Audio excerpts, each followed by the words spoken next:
I now want to welcome in Representative Victoria Spartz. She was elected to the House in 2020, became the first Ukrainian-born member of Congress. Representative, we appreciate you giving us some time tonight.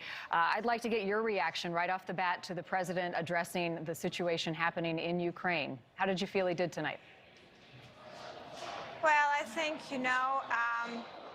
if you could see from the speech, there are a lot of issues that we have a big disagreements with President, especially Republicans. But this is an issue where Congress stand with the President and stand with the Ukrainian people. This is a very dire situation for them that requires action. So I think we do a lot of talk, but we need to start do more of the work. And I hope President took a note of that, and hopefully he will have some real decisive action, not just talk about this is going to happen and this is going to happen.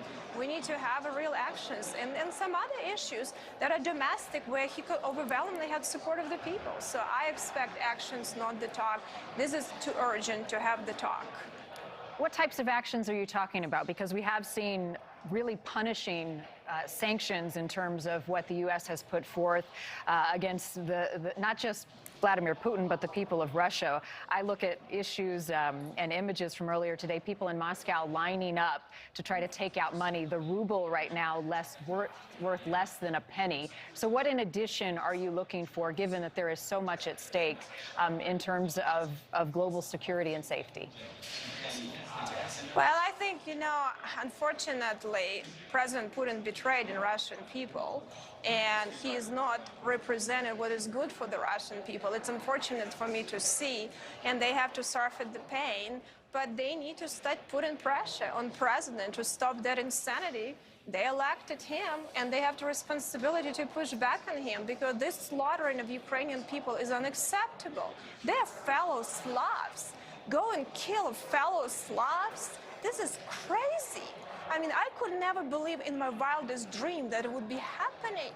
They have relatives. The city of Kharkiv, which is, the second largest city, has million Russian-born people, Russians. The city of Chernihiv that's been bombarded for 4 days has a lot of Russian people that actually born in Russia.